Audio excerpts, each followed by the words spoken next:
How's it going, everybody? Welcome to the channel. We're going to be talking about Smile 2. The film tells the story of Skye Riley, who is about to go on a world tour. However, things get derailed a bit when she gets infected with the Smile curse and now must face her dark past to regain control before it spirals out of control. Now, I'm going into Smile 2 as somebody that liked the first Smile movie. I thought it was creepy, very atmospheric. It was familiar, but at the same time, you were able to get something freshly new-ish just with a big smile on your face, and I came out having a decent time. So when they announced that Smile 2 was going to be following a pop star, that is when I got a little bit more excited because I think there's a lot that you could do with that premise.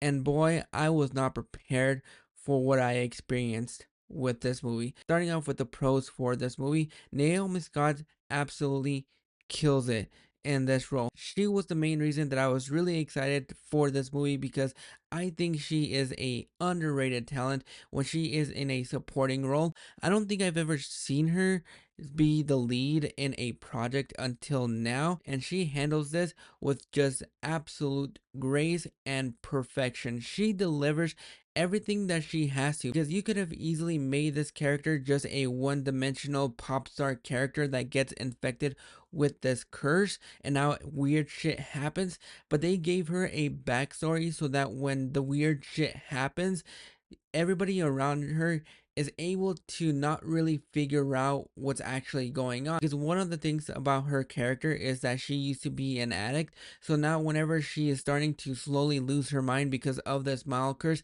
she's starting to see things happening all around her.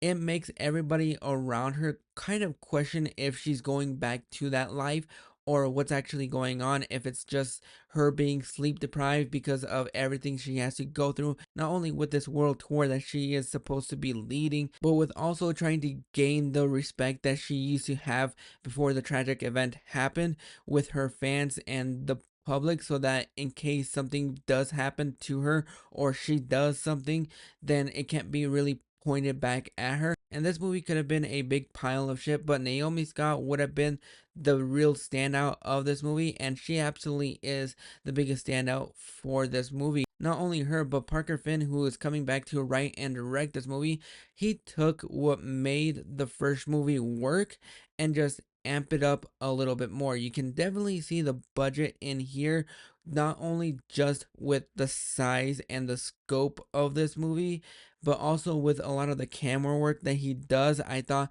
not only just added something to it, but it made you feel like you were in Skye Riley's shoes for the majority of this movie. And this movie has a lot of moments of humor that I was not really expecting it, but it's not placed in inappropriate times. There are moments where a big fright happens, and then you just need something to make you laugh in order to cool you down just a little bit because of what just happened before. And I thought that meshing in here absolutely worked. The thing that I absolutely loved about this movie is the fact that with all of the scares that happen in this movie, none of them feel like they're forced. Of course, you're going to be getting your loud jump scares and your long winded takes of people looking at hallways and everything and wondering if something is going to pop up or if you're going to hear a loud noise.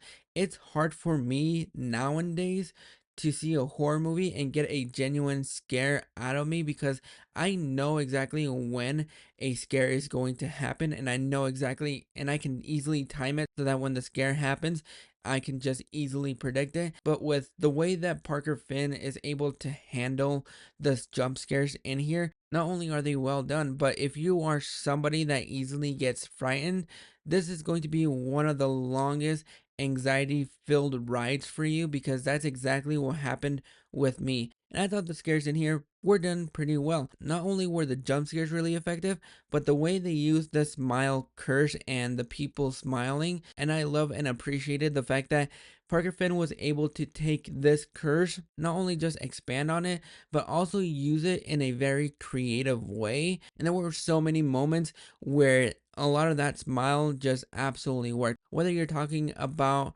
her and her friend, or you're in the meet and greet and people are smiling and wanting to take a picture with you. They get really creative with the smile curse, and I really love the fact that it wasn't just a copy and paste of the first movie. They were able to not just expand it, but also do something creative and fun with this curse and kind of put it in a new light. Also, with the set designs and the costumes were all great. Now, going into some of the cons for me, and it's kind of a big one. This movie clocks in at about 2 hours and 7 minutes, and you start to feel the pace towards the last half of this film. There's a lot of things that happen in the third act of this movie that is probably going to be very divisive amongst a lot of people. But for me personally, the thing that really dragged this down for me was the fact that there were some moments here and there where the pacing started to really lose me a little bit more. And I kind of wish we started reining it back a little bit more and just trim some of the fat, because we do get some flashbacks to Skye Riley's tragic past and what happened to her. Some of the moments were effective, other moments just weren't all that effective for me.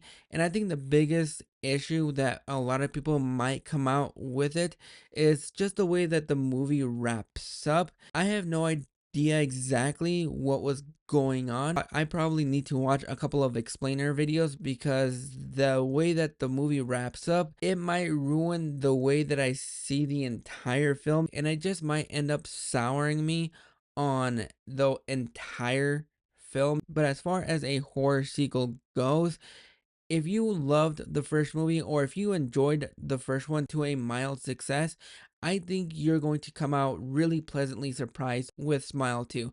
Also, if you've never seen the first movie, you can go into this movie without had seen the first movie, and I think you're going to be perfectly fine, because they do a good job of catching you up. They don't make you feel like you need to watch the first movie in order to get what's actually going on in Smile 2. So if you're somebody that has never seen the first movie, you're going to be fine going into this movie. But overall, I really enjoyed this movie. It was really fun, really creative. A lot of the jump scares were really effective. The camera work is great in here. Naomi Scott is going to be the biggest takeaway for this movie. And overall, this is definitely a movie that you need to check out in theaters, because I think this is not a perfect movie, but it's definitely a perfect movie for the Halloween season. But those are my thoughts on Smile 2. Are you guys planning on checking this film out, or did you just not like the first movie? Go ahead and drop your thoughts in the comments below, and I'll catch you guys for the next video.